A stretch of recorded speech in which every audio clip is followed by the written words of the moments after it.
वकील बहू। जनक पेशे से एक बहुत अच्छी वकील थी, लेकिन कहते हैं ना, बहू कितनी भी बड़ी तोप क्यों ना हो, सास के सामने तो भीगी बिल्ली ही होती है। अरे जनक, क्या बात है? आज रोटी नहीं मिली अभी तक। ये तेरा कोर्ट नहीं है जो आज फैसला ना हुआ तो कल की तारीख मिल जाए। रोटी तो रोज वक्त में चाहिए। हाँ।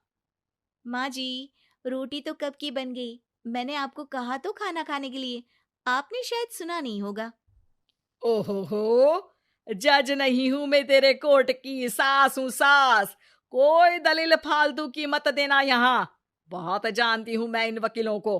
अपनी बात ऊपर रखने के लिए झूठ बोलने में जरा भी नहीं सोचते। तभी वहां जनक के ससुर आ जाते हैं। अरे भाग्यवान, क्यों बेचारे के काम को कोसती रहती है हमेशा।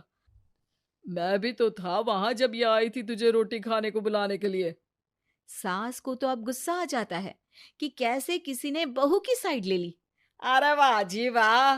वो तो मैं जानती थी कि कोई ना कोई गवाह तो ये पेश कर ही देगी। पर मैं तो अब सीधा खाना खाकर सोने जाऊंगी। मुझे आदत नहीं है किसी से बहसा बहसी करने की। पता नहीं कैसे ये वकील इतना दिमाग लगाकर खुद तो झूठ बोलते ही हैं, साथ में झूठे गवाह भी ले आते हैं।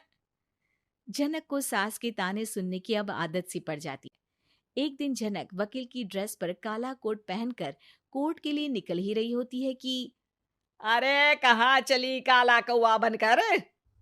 टोक दिया ना। अब कोर्ट तो वकील वाली ड्रेस पहनकर ही जाऊंगी ना। वाह भाई वाह, दामिनी तो मैंने भी देखी है। सन्नी पाजी ने ऐसा ही कोट पहना था और कहा था कि तारीख पर तारीख, तारीख पर तारीख। मतलब कि कोई बात करनी है तो बोलिए, वरना वक्त नहीं है मेरे पास खराब करने के लिए। अरे पता नहीं तुझ में क्या देखा मेरे बेटे ने, सारा दिन वकीलों वाली बहस करती है, भोली भाली सास के साथ। अच्छा सुन, जो इतनी बहस मेरे आगे करती है ना, जरा अपने बॉस से कर ले, जो 1 साल भी ना हुए तेरी शादी को और काले कपड़े पहना दिए। अंदर जा और लाल कोट पहन कर आ, पता तो चले कि नई नवेली शादी हुई है। अरे माँ जी, कोर्ट में मेरा बॉस क्या करेगा? ये तो पूरे देश की ड्रेस है वकीलों के लिए। लेकिन सास तो ठहरी सास। अच्छा, तो कोई जरूरत नहीं है 2-4 साल कोर्ट जाने की। शादी थोड़ी पुरानी हो जाए तब इजाजत दे दूंगी मैं तुझे काले कपड़े पहनने की। अब क्या था, मन मारकर जनक को लाल रंग का कोट पहनकर कोर्ट जाना पड़ता है।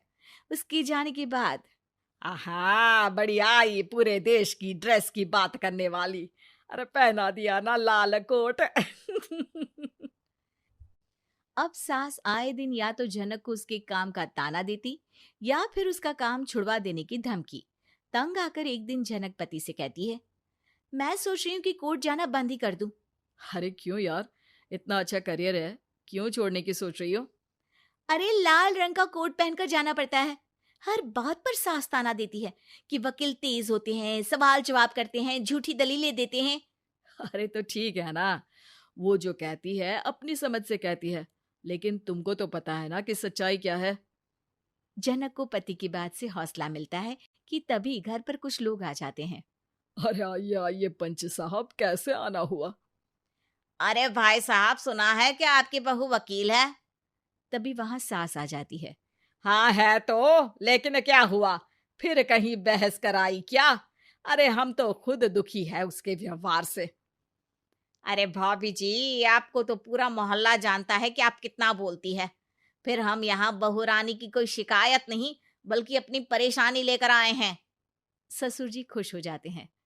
हाँ हाँ, मैं भी बहू को बुलाता हूँ। जनक वहां आती है, सबको नमस्ते करके बैठ जाती है। बहू रानी, हमारे गांव में बड़ी मुसीबत आ गई है। अब तो पूरे गांव की जिम्मेदारी मानो तुम्हारे कंधों पर है। अरे ना ना, इससे तो घर की जिम्मेदारी पूरी नहीं होती, ये गांव की जिम्मेदारी क्या लेगी? भाभी जी, आप चुप हो जाओ। यहाँ पढ़े लिखे लोगों की बात हो रही है। आप जाओ, जरा रसोई से सबके लिए चाय लेकर आओ। मैं कॉफी लूंगी।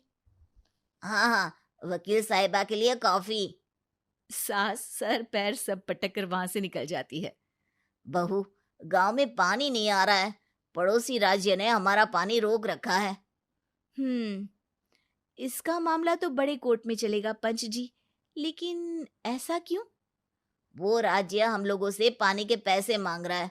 अब आधे गांव में पानी की सप्लाई खत्म हो गई है बहुरानी।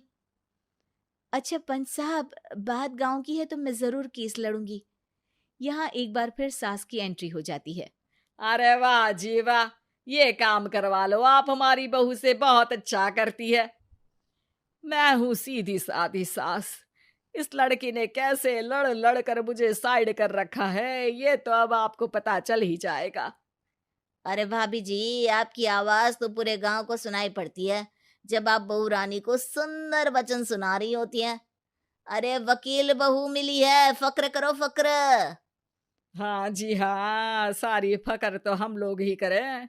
खैर, अब जो केस लड़ेगी और पानी गांव में आ जाता है तो पंच साहब लिख कर देना होगा कि हैंड पाइप में सबसे पहले मेरी बाल्टी और घड़ा भरेगा। अरे फिर तो हम बहू रानी के नाम पर घर पर ही सप्लाई दे देंगे, लेकिन ये इतना आसान नहीं है। बहू, गांव के पास अभी वकील करने की भी पैसे नहीं है तो। अरे पंच साहब, ये मेरे गांव का मामला है, मैं आपसे एक भी पैसा नहीं लूंगी। सास को बहू की बात पर गुस्सा आ जाता है, लेकिन सबके जाने के बाद झनक मन लगाकर गांव की परेशानियों को दूर करने में लग जाती है। और वो दिन भी आता है कि झनक केस जीत जाती है। अरे आज तो प्लम्बर आकर घर तक पाइप लगा गया है।